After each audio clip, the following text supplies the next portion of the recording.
आपका आज की वीडियो में स्वागत और है। आज हम लोग देखने जा रहे हैं द रणवीर शो के पॉडकास्ट का सेकंड एपिसोड, जो कि हम लोगों ने कल भी हाफ देखा था, तो देख लेते हैं ये वीडियो। लेकिन इससे पहले इस वीडियो के चैनल का विजुअल लिंक आपको हमारी वीडियो की डिस्क्रिप्शन मिल जाएगा। सब्सक्राइब पे, लाइक, शेयर को फॉलो करें इनके चैनल को। उसके अलावा व्लॉग चैनल लिंक भी हमारी वीडियो की डिस्क्रिप्शन मिल जाएगा। सब्सक्राइब पे, लाइक, शेयर को फॉलो तो करें। चलिए देख लेते हैं ये वीडियो।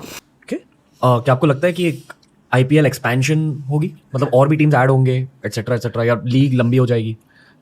मुझे लीग WPL तो डेफिनेटली एक्सपैंड होगी, बिकॉज 5 टीम्स है। I think it will be the right reasons to expand the WPL। आज मैं देख रहा हूँ कि लड़कियों में क्या टैलेंट है, अनबिलीवेबल टैलेंट, तो वो तो डेफिनेटली एक्सपैंड होगी। आई थिंक IPL और 1-2 साल वैसे ही रहेगी टिल थोड़ा एक मैक्रो पिक्चर देखना पड़ेगा किसको, कि भाई IPL अगर एक्सपैंड हो रही है तो बायलैटरल कम हो जाएगी, बायलैटरल कम हो रही है तो जिम्बाब्वे के साथ सीरीज नहीं होगी, जिम्बाब्वे के साथ सीरीज नहीं होगी तो उनका कैश क्रंच का प्रॉब्लम आ जाएगा। तो ये all these things have to be weighed, because एक ऐसा रिपल इफेक्ट होता है कि आप ये करो तो उधर एक इफेक्ट हो जाता है। तो but that is why administrators are administrators, because they have to see, ये पूरा मोज़ेक उनको देखना पड़ता है।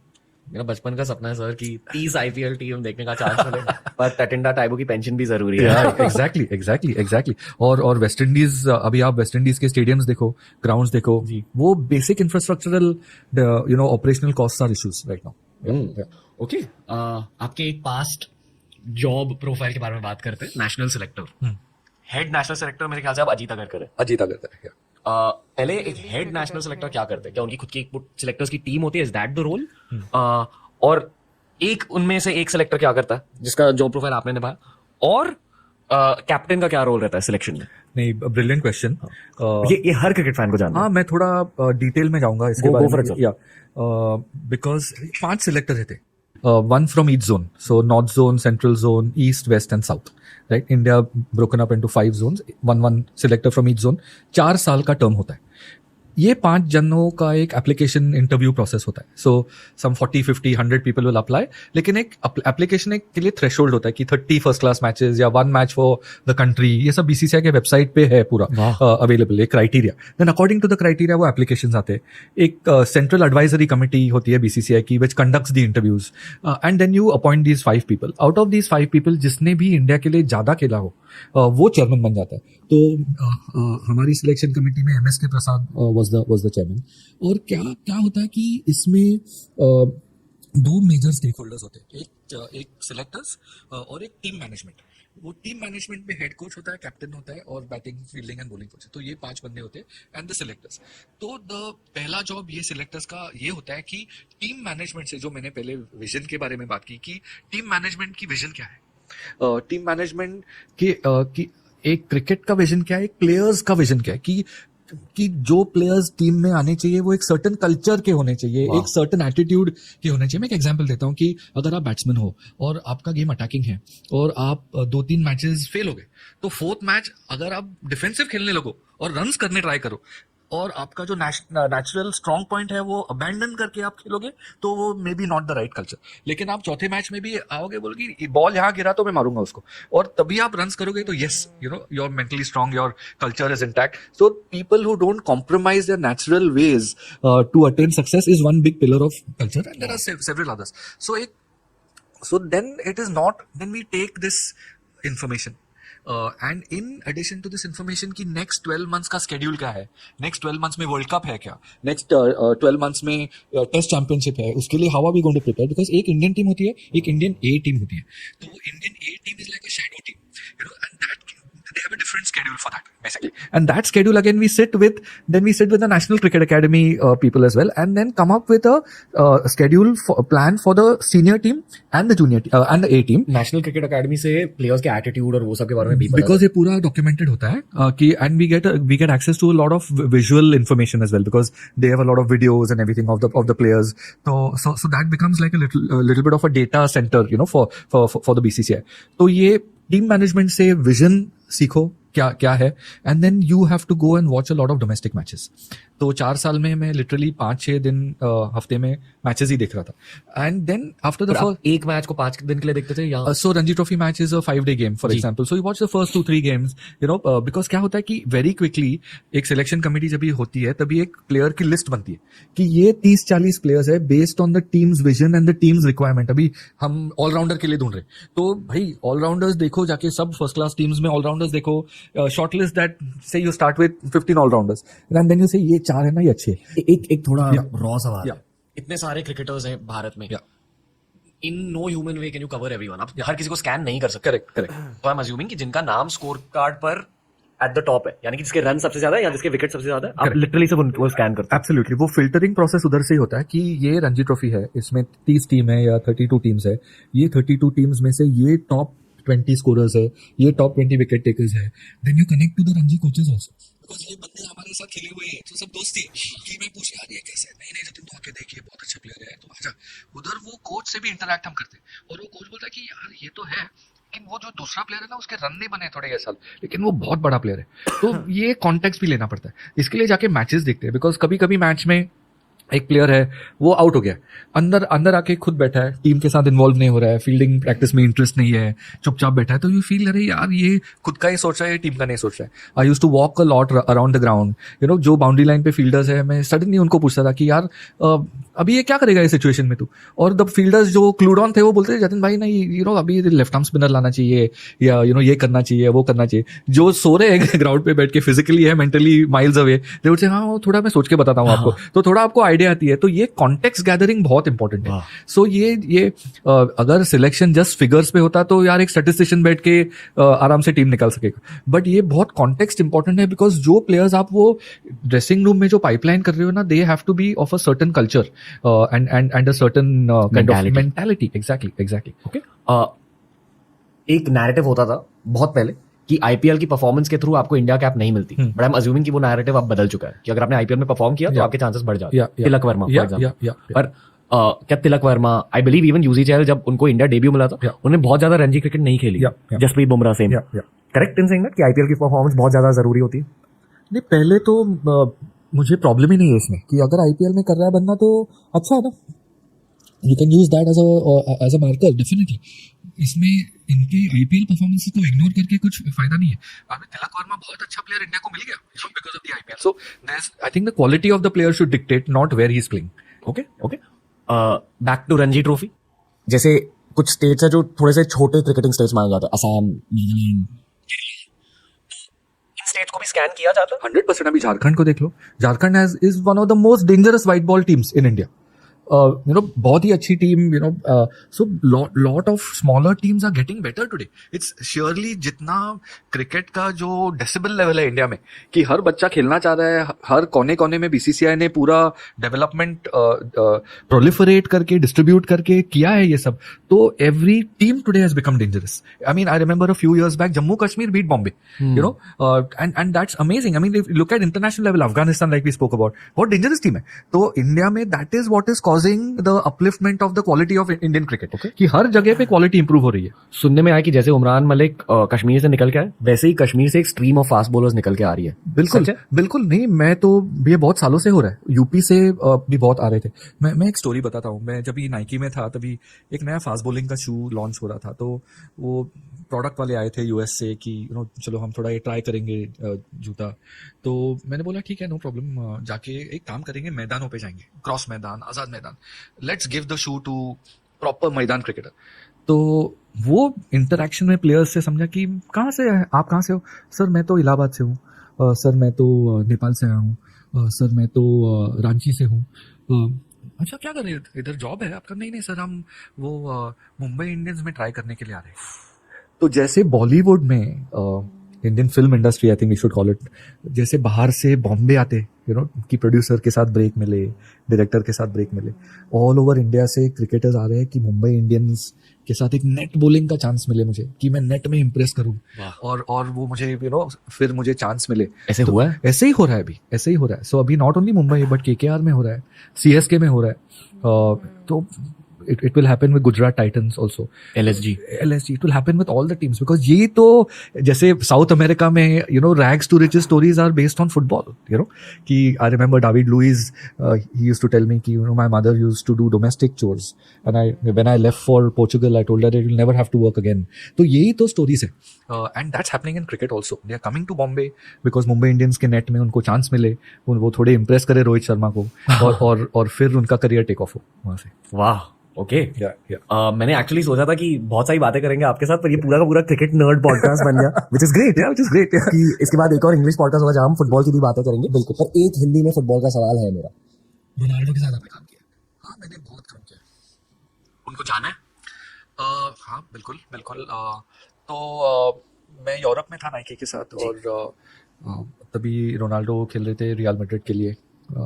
और नाइकी का बहुत ही बड़ा एक बिजनेस है रोनाल्डो के साथ, CR7, और वो बिजनेस का मुझे एक पॉइंट मैन बना दिया गया कि यार जो भी प्रोडक्ट लॉन्चेस है तू जाके उसके साथ बैठ के उसके टीम के साथ बैठ के क्या करना है, वो कभी लॉन्च करना है, ये वो तो, और जो भी शूट्स है उस नाइकी के वो पूरा करके. तो स्टार्टेड वेरी टफ मैनर, लेकिन then I think comfort level थोड़ा बढ़ गया. एक दो डिसीजंस ऐसे लिए गए जो पॉजिटिवली बिजनेस को इम्पैक्ट कर गए. और ये जो बड़े सुपरस्टार्स होते हैं ना रणवीर, ये बहुत ही शार्प थिंकर्स रहते. उनको बराबर मालूम है कि ये बंदा जो आगे बैठा है वो मुझसे क्या चाह रहा है या मुझको कुछ देने आ रहा है. तो ये उनका जो हम बोलते हैं ना, उनका BS रेडार बहुत शार्पली ट्यून्ड रहता है. इंट्यूशन बिकॉज एक्सपीरियंस से ही आ गया. तो बहुत काम किया. वो मर्क्यूरियल वेपर शू 2014 में, फ्लाईनेट का जो लॉन्च था, वो अभी सब ब्रांड्स फ्लाईनेट कर रहे, वो लॉन्च था, वो मैं उसका प्रोजेक्ट हेड था. तो बहुत ही इंटरेस्टिंग टाइम्स. मैं लाइफ में 15-20 बार मिला उनको. कभी बैठ के बकचोदी करिए उनके साथ. बहुत ही फनी बंदा है. और उसके 2-3 टीम्स है. एक मेरा बहुत गहरा दोस्त अभी उसका एजेंट बना है, रिकार्डो रेकुफे. वो नाइकी में था पहला, रिकी. तो रिकी और मैं बहुत ही क्लोज फ्रेंड्स है. मैं टच में हूँ, अभी सऊदी अरेबिया में है वो भी. लेकिन उसके क्रिस्टियानो के 2-3 टीम्स है. एक हॉर्गे मेंडेस की टीम है जो क्लब डील्स करती है. मतलब खुद की पर्सनल मैनेजमेंट. हाँ, 2-3 डिफरेंट टीम्स. एक बहुत बड़ी डिजिटल टीम है और अभी बहुत ही बड़ी हो गई है बिकॉज सोशल मीडिया ऐड हो गया उसमें. एक एंडोर्समेंट्स की टीम है और एक उसके बाकी के इन्वेस्टमेंट्स की टीम है. सो वो बहुत ही वेल हील्ड बिजनेस है उसका. तो बट फनी गाय. बहुत अच्छे मैचेस भी देखे मैंने. वो champions league quarter final United real Madrid, जब नानी को सेंड ऑफ किया. हाँ, याद है. मैं दर्द हो रहा था ये देखकर एज अ यूनाइटेड फैन. हाँ, और Cristiano scored and then he so we met him after the game also that night. I was watching the game from his box only. Then Real Madrid, Atletico Madrid, Champions League final, that last second goal. I was at that game also. Because कुछ ना कुछ तो काम होता ही था. Because उसके कितने shoe launches थे, कितने product launches थे. So you had to go and keep getting approvals and running him through the plans. हर किसी को पता है कि वो रोनाल्डो बने कैसे. बहुत लोगों को, क्रिकेट फैंस को भी पता है रोनाल्डो के बारे में क्योंकि कोहली ने बात करी. और जब आप किसी इंसान से मिलते हो इन पर्सन, कुछ अलग एनर्जी पता चल जाती है. जैसे कि आपने कहा कि वो बहुत अच्छे रीडर है सिचुएशंस के. तो उस पर्सपेक्टिव से मैं पूछ रहा हूँ कि उनमें अलग क्या है as a human being. I think ये जो एलीट एथलीट्स है वो हाई इंटेंसिटी में इतने एक्सपीरियंसेस के थ्रू गए हैं कि गुड बैड अगली. आई थिंक एक बहुत ही डिटैच थिंकर्स रहते हैं ये लोग. एक मैं आपको एनालॉजी देता हूँ. एक एडजेसेंट एग्जांपल, विराट की वो इंडिया पाकिस्तान T20 मैच, जो कहाँ मैच थी, कहाँ लेके गया वो मैच को, राइट. बट उसका आप फेस देखो, इतना काम कि जैसे हम मेडिटेशन में बोलते हैं कि ऑब्जर्व कर रहा है वो क्या हो रहा है. वो जस्ट ऑब्जर्व कर रहा है क्या हो रहा है, but they have done that pressure situation so many times कि वो they go into an autopilot mode basically. So with Cristiano, that ground and the discipline was something else. वो oxygen chamber, वो रात को 9:30-10 बजे, thank you very much, phone off, कल optional practice है तो भी नहीं, मैं तो जा रहा हूँ. रूटीन उनके खून में. बिल्कुल नहीं तो नहीं, वहां पहुंच ही नहीं सकते. एक एग्जाम्पल मैं देता हूँ. एक अमेरिकन बास्केटबॉल टीम थी मैड्रिड में, और उसने किसी को बोला कि यार चलो हम इधर है तो चलो आके मिल लो हमें. लेकिन उसके मैनेजर ने उसे कहा कि कल 1:30 को सेशन है, ऑप्शनल है, लेकिन तू देख क्या करना है. बोला नहीं हम जाएंगे, जल्दी आएंगे. वो दोस्त ने उसे कहा कि हम जाएंगे तो जल्दी नहीं आएंगे, तो तेरा नेक्स्ट वो कल का सेशन तू कॉम्प्रोमाइज कर रहा है. फोन बंद करके सो गया. बस कि ये ऑप्शनल सेशन है, लेकिन मैंने कमिट किया था कि मैं जाऊंगा, मुझे सर्टन स्किल्स पे काम करना है। वाह। तो just thank you very much, end of story, no compromise, zero tolerance, खत्म कर लो बात। और कॉन्टेक्स्ट ये है नॉन फुटबॉल फैंस के लिए कि जब वो रियल मैड्रिड में खेल रहे थे उनका पीक था, उनके करियर का पीक था, Yes. मतलब पीक पर होकर भी Yeah. इतना ज्यादा डिसिप्लिन। या सॉरी मैं इतना ब्रूटल सवाल पूछ रहा हूँ आपसे, पर ये पॉडकास्ट की एक खास बात होती है कि आप ब्रूटल सवाल पूछ सकते हो। ये मैं आपको नहीं पूछा क्योंकि आपने बहुत टाइम से काम किया है एज एन एंटरप्रेन्योर भी, आपका एक बिजनेस है अभी। पर मान लो कोई जो मेरे एज का, जिससे करियर स्विच चाहिए, जिसको एक्सपीरियंस है खुद की एक फील्ड में, बहुत सारे लोग स्विच नहीं करते क्योंकि सैलरी का डर रहता है। तो द ब्रूटल क्वेश्चन इज कि सैलरी प्रोस्पेक्ट्स क्या होते हैं स्पोर्ट्स बिजनेस की दुनिया में, कितना कमा सकते हो? I think it's a great question. Sports is not a roti kapda makaan category ji. You know, तो आप लीवर्स या ऐसे कंपनीज में नहीं जा रहे हो। ये स्मॉलर कैटेगरी है, इसके लिए your 30-40-50% lesser than the norm, then the medium, मतलब सैलरी कट लेनी पड़ती है। हाँ, एब्सोल्युटली अनलेस अभी आजकल बहुत प्लेयर मैनेजमेंट एजेंसीज बढ़ गए, सो देयर आपकी बेस सैलरी थोड़ी ऑन पार नहीं होगी, लेकिन इंसेंटिव्स उसमें बहुत रहते हैं। मतलब अगर आपने डील साइन कर दिया तो सेल्स जॉब्स में incentive driven piece then takes your salaries even higher than roti kapda makaan kind of. Fair to से कि एक बेसलाइन जॉब के लिए, एक 30 साल के बंदी के लिए Yeah. शायद बेसलाइन सैलरी 50,000 60,000 की होगी। आई थिंक थोड़ा little bit more than that, 1 lakh? Little bit, हाँ 1 लाख के आसपास। करेक्ट। फिर ये बहुत हाइपोथेटिकल है, Correct. पर हम रेंज में बात कर रहे हैं, rough range। करेक्ट। तो मान लो किसी प्लेयर ने ईशान किशन को एज अ प्लेयर मैनेज कर लिया Yeah. और अच्छा परफॉर्म किया as a manager, as in sales के थ्रू ब्रांड्स लाए ईशान किशन के लिए, तो फेयर टू से कि 4 लाख 5 लाख महीने के कमा सकते हो? कमा सकते हो। उससे ज्यादा? उससे ज्यादा भी, because depends on the deals which you do, depends on your incentive structure, तो है। लेकिन ये बहुत I think the opportunities really in sports are around the coaching piece, because if you want, say you're in college now, in school you are a cricketer जी। India में एक unfortunately क्या हो रहा है कि स्कूल से कॉलेज में जब भी जाते हो तभी sports drops of from your life, because इतने टूर्नामेंट्स नहीं होते, ब्ला ब्ला ब्ला, और आपको स्पोर्ट में ही काम करना है तो आप स्पोर्ट्स मैनेजमेंट इंस्टीट्यूट में जाके कुछ कर लो, लेकिन उसके बाद जॉब्स नहीं रहते। But if you want to stay connected to the sport, मैं तो सजेस्ट करूंगा कि आप कोचिंग में जाओ, बिकॉज कोचिंग में you will be connected to your passion, and coaches are making more and more money. This is nowadays in India. So tennis coaches, for example, will be making couple of lakhs a month, if not more. Cricket coaches will be making close to say 60,000-70,000 rupees. Then if you domestic cricket की बात कर रहा हूँ। domestic cricket, तो will be making More. so Ranji Trophy coaches today are getting paid 40-50-60 lakhs a year. वाह। Yeah. मतलब ये एक IIM ग्रेड की salary. Exactly. Wow. Plus you have a bonus structure. So if you win the Ranji Trophy, you will have this, that, and the other. So that's why you should try to seriously look at coaching as an option. पर coaching में इतना पैसा बढ़ा कैसे है? BCCI? Because कैसा होता है कि वो जो the more BCCI earns at the top, that central revenue gets distributed, right, to all the state associations, and hence the disposable money with the state associations increases. ये वही हो रहा है कि India is becoming to cricket what America is becoming to basketball। बिल्कुल।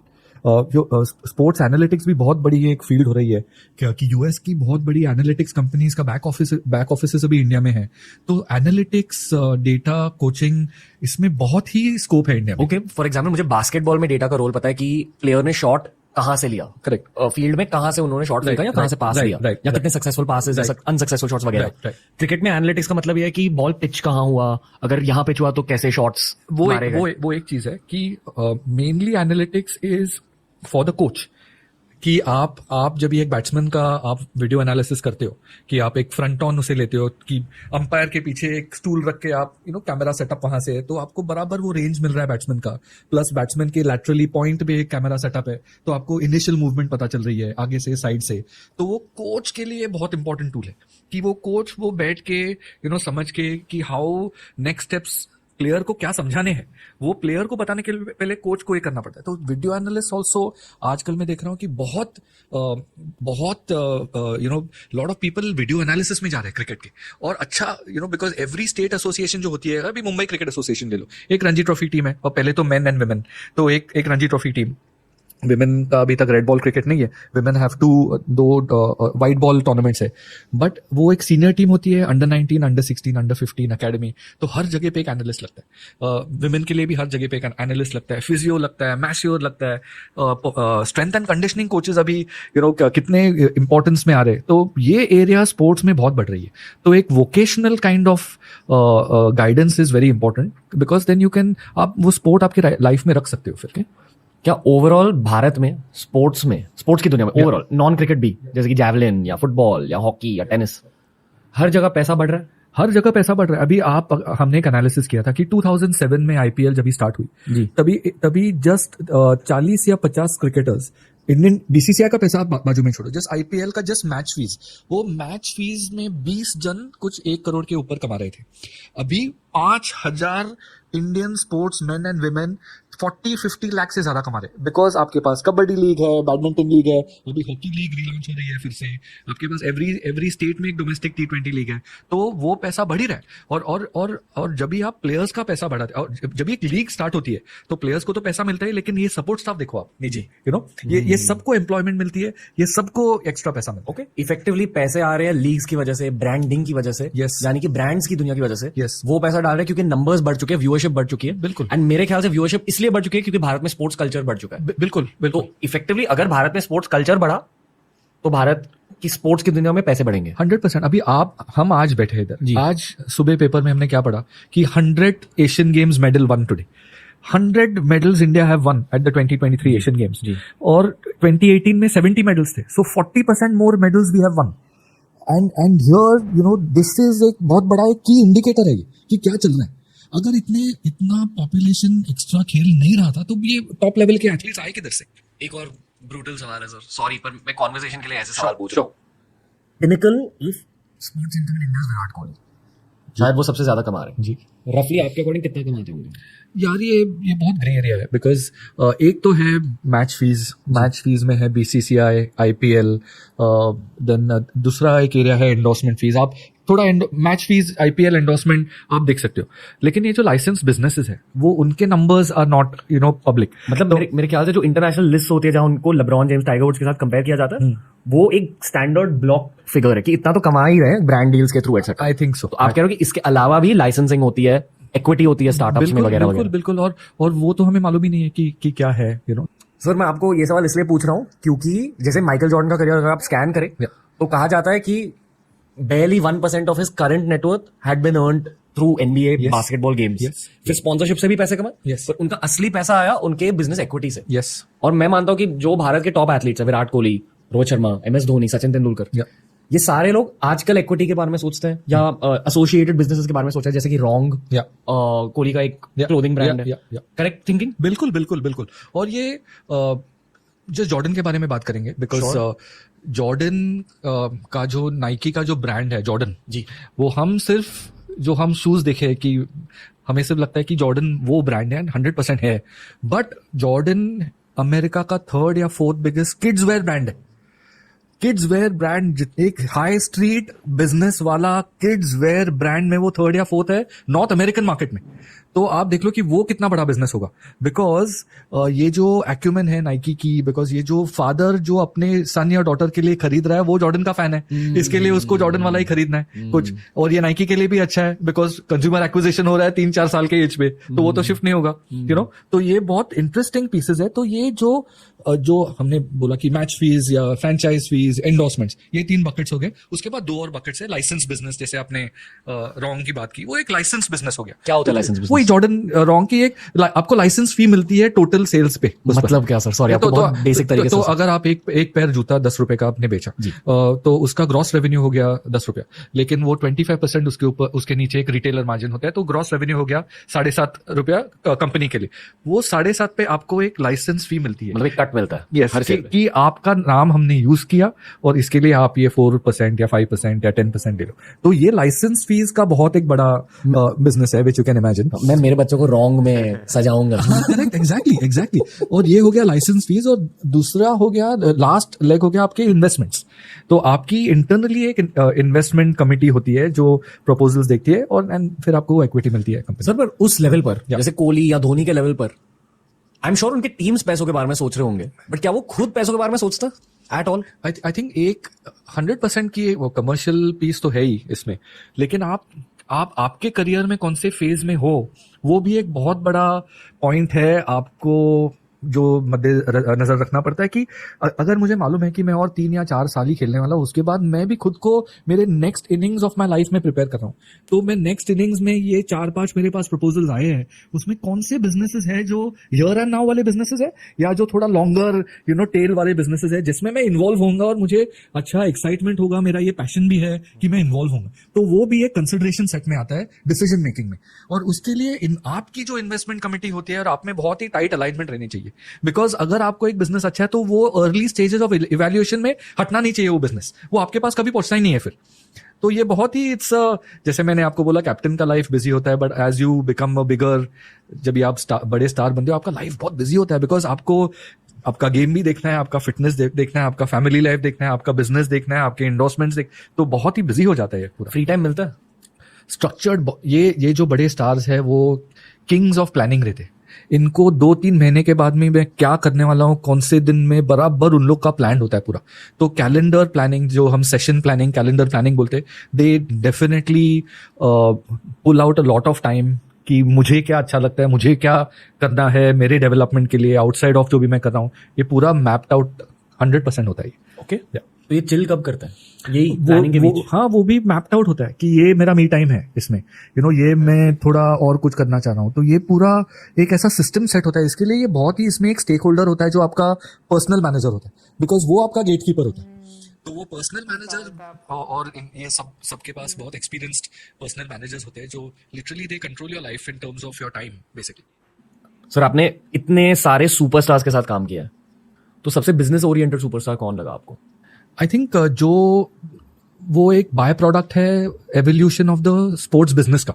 तो obviously Europe में, US में स्पोर्ट्स बिजनेसेस, ये जो लाइसेंस बिजनेसेस है, ये जो इन्वेस्टमेंट बिजनेसेस है, ये बहुत ही बड़े हैं। अभी अगर क्रिकेट का प्रोडक्ट इतना है तो फुटबॉल का प्रोडक्ट ज्यादा बिकता है, राइट? तो it's just a question of that. तो मैक्सिमम एवोल्यूशन एंड प्रोफेशनलिज्म मैंने देखा है फुटबॉल क्लब्स में, बिकॉज यही तो मर्चेंडाइज सेल्स पे इनका बहुत बड़ा सिस्टम बेस्ड होता है रेवेन्यू का।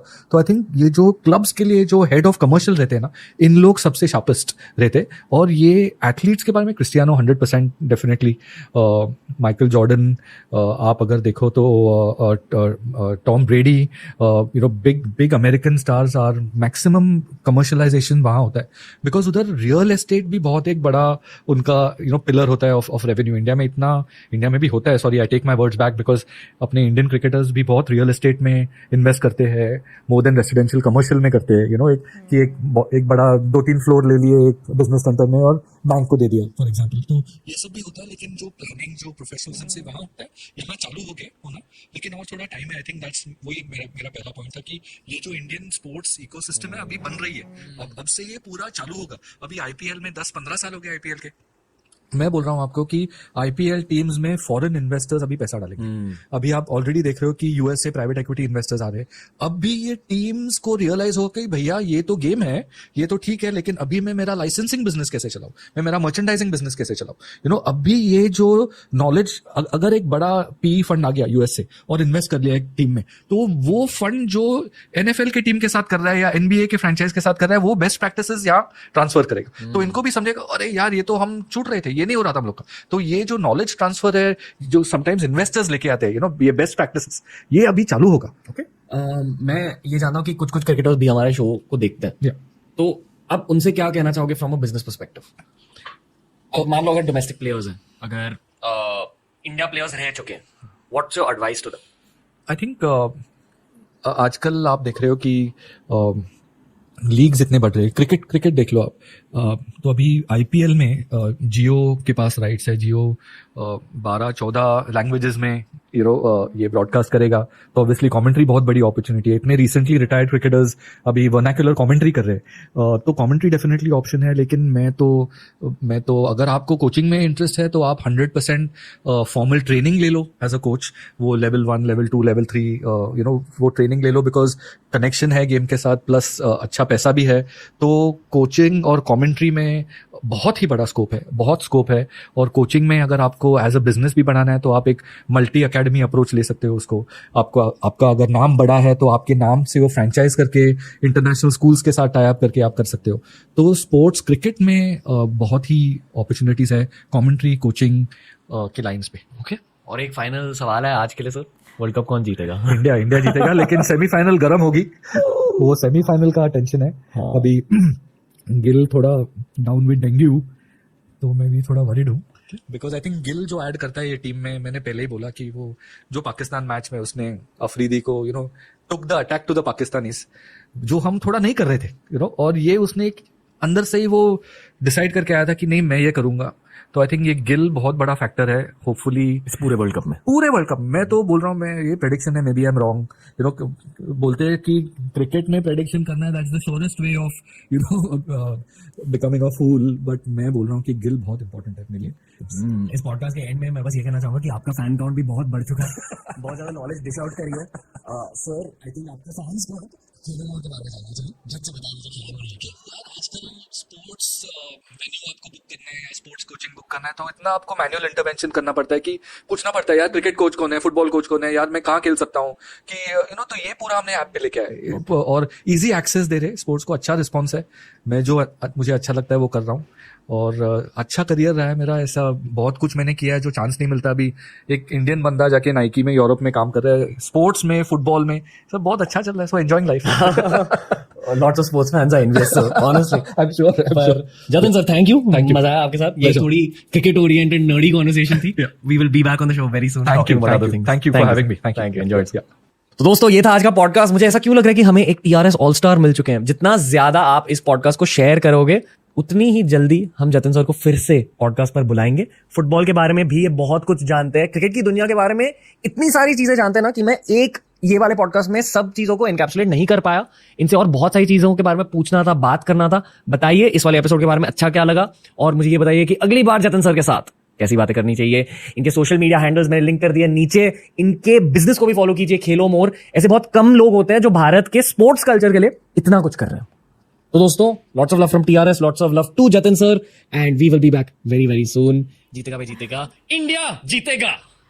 आईपीएल से बात स्टार्ट करते हैं भाई। आईपीएल जो है नो डाउट एक बहुत बड़ा जो है वो इंडिया का ब्रांड बन चुका है, और इस टाइम अगर देखा जाए तो आईपीएल की धूम जो है ना अब खाली इंडिया में नहीं, आपको जो है ना पूरी दुनिया में जो है दिखाई देती है। लेकिन सोने पे सुहागा ये वाली अब जो एक अच्छी चीज लगी, जो वुमेन प्रीमियर लीग जो है स्टार्ट की है WPL, भाई ऐसा ऐसा वो भी जो है इंडिया में ग्रो कर रही है। मुझे सबसे अच्छी बात ये लग रही है कि जो स्पोर्ट्स कल्चर जो है वो बनाया जा रहा है। लाइक अगर हम लोग देखें तो जितना मतलब इंडियन एथलीट्स हमारे सामने आ रहे हैं और जितने मेडल सामने लेकर आ रहे हैं, तो मुझे लगता है कि बड़ा इंपॉर्टेंट रोल जो है वो गवर्नमेंट का भी होता है कि वो कितना स्पोर्ट्स इंफ्रास्ट्रक्चर जो है वो प्रोवाइड करती है। फिर उसके साथ साथ जो लोग हैं उनको कितना ज़्यादा उनमें एक एक्साइटमेंट पाई जाती है, क्योंकि एक टाइम देखा जाए तो सिर्फ क्रिकेट का लोगों को बहुत ज़्यादा क्रेज रहा जाता है, या फुटबॉल को लेकर हम लोग देखें तो बहुत ज़्यादा क्रेज रहा जाता था। लेकिन अब के टाइम पर मुझे ऐसा लगता है कि डिफरेंट आपको मतलब सेगमेंट्स में नज़र आता है कि लोग स्पोर्ट्स में इंटरेस्ट ले रहे हैं। जैवलिन थ्रो की अगर हम लोग बात कर लें, फिर अगर हम लोग बाकी आर्चरी की बात कर लें, स्विमिंग की बात कर लें, कोई भी मतलब टेनिस की बात कर लो, बहुत सारी ऐसी गेम्स हैं इनफैक्ट जिनमें मुझे लगता है कि हमें बहुत सारी गेम्स का आइडिया भी नहीं होता जो हमारे सामने आ रही होती है। भाई देखिए पहले जो है ना सिर्फ आपका जो है लव फॉर द क्रिकेट हुआ करता था, जो एक बहुत कह लें कि नेशनल या इंटरनेशनल जो इंटरेस्ट माना जाता था ना, वो इसी में जो है ना लोगों का ज्यादातर देखा जाता है। लेकिन नो डाउट रिसेंट टाइम में खासतौर पर कोरोना के टाइम की अगर बात की जाए तो भाई जब से लोग जैवलिन थ्रो के बारे में पता चला है, शूटिंग के बारे में पता चला है, लोगों का बहुत ज़्यादा इंटरेस्ट जो है उस साइड पे आ गया। इवन कि अब अगर इस बार इंडिया की मैं हॉकी टीम की बात करूं तो वो भी आपको जो है बहुत अच्छा जो है परफॉर्म करती हुई जो है वो दिखाई दी है। और रिसेंटली जो एशियन गेम्स हुई हैं, एशियन गेम्स में 100+ इंडिया ने मेडल जीते हैं, जो कि वाकई एक बहुत बड़ा नंबर है। और इसी से पता चलता है कि भाई आपकी जो लोकल आबादी है उसका कितना ज़्यादा इंटरेस्ट जो है वो डिफरेंट गेम्स में बढ़ता जा रहा है। नो डाउट बहुत सारे एथलीट्स जो है वो आते हैं, उनमें से कुछ ही चुने जाते हैं जो आगे जाते हैं। लेकिन उसके बावजूद मैं कहूँगा कि भाई एक जो कल्चर डेवलप किया जा रहा है ना स्पोर्ट्स की तरफ, ये एक बहुत इंपॉर्टेंट चीज़ है। और देखो जितनी डिफरेंट लीग्स बनेंगी डेफिनेटली उतने ही लोगों को ज़्यादा अपॉर्चुनिटी भी मिलेगी। और इसमें मतलब कितना पैसा है, बिजनेस कितना इसमें होता है, ये अब लोगों को उन चीज़ों का आइडिया होगा। जैसे सर ने काफ़ी ज़्यादा बोला कि आप कमेंट्री कर सकते हैं, कोचिंग में आ सकते हैं कि ये, और फिर उसके अंदर भी देखो कि इतने ज़्यादा आपको लोगों का कंट्रीब्यूशन नज़र आता है एक टीम को बनाने में कि लाइक डिफरेंट कोच होते हैं, हमें सिर्फ एक ही कोच का पता होता है जो कि क्रिकेट को लेकर चल रहे होते भाई हैं। देखें एक टीम होती है ना, हमें बेसिकली यही चीज नजर आती है कि भाई 11-12 लोगों की जो ना एक टीम जो है वो हमारे सामने आ चुकी है, लेकिन उसके अंदर भी कितने ज्यादा लोग होते हैं जो मैनेजमेंट में होते हैं, जो फिजिकल वाली साइड पर होते हैं। तो भाई अगर देखा जाए तो एक पूरा जो है वो सर्किट चल रहा होता है जो आपको संभाल रहा होता वही है। कह रही कि अब इतना ओपनली ये सामने आ रहा है कि आपको डिटेल में पता चल रहा है कि एक स्पोर्ट में आपको क्या क्या कौन कौन से डिपार्टमेंट्स जो हैं वो देखने को मिलते हैं। बाकी जिस तरीके से उन्होंने मतलब रोनाल्डो के बारे में बताया और उनकी लाइफस्टाइल के बारे में, उनके डिसिप्लिन बिहेवियर के बारे में बताया, और बड़े बड़े क्रिकेटर्स के बारे में बताया कि वो लाइफ को किस तरह मैनेज करते हैं। बिल्कुल। मैं ये बात जरूर बोलूंगी कि जब आप बड़े बड़े लोगों की दास्तान सुनते हो तो एग्जैक्टली आपको ये फील होता है कि क्योंकि आप बहुत सारी चीजों में लैक करते हो, इसीलिए आप जिंदगी में बहुत ज्यादा पीछे हैं। उन्होंने अपनी लाइफ में बहुत डिसिप्लिन रखा हुआ है बहुत सारी चीजों का। और जैसे उनकी टीम के बारे में वो बता रहे थे, मतलब एक अलग से ही आपको लग रहा है कि वो पूरा जैसे मीडिया हाउस होता है और उसमें डिफरेंट डिपार्टमेंट्स होते हैं, आपको वो वाली वाइब आ रही थी। बट अगेन बहुत ज़्यादा आप डेडिकेटेड रहते हो, अपना एक जो आपका गोल है उसको आप अचीव करने में बहुत ज़्यादा मेहनत करते हो, तभी जाकर आपको ये सब चीज़ें जो है वो मिलती हैं। बाकी मैं ओवरऑल कहूँगी कि बहुत इंटरेस्टिंग पॉडकास्ट था, बहुत नई चीज़ें जो हैं वो जानने को मिली, एंड आई होप आप लोगों को भी अच्छा लगा होगा। और इसी के साथ मैं like subscribe share, good bye.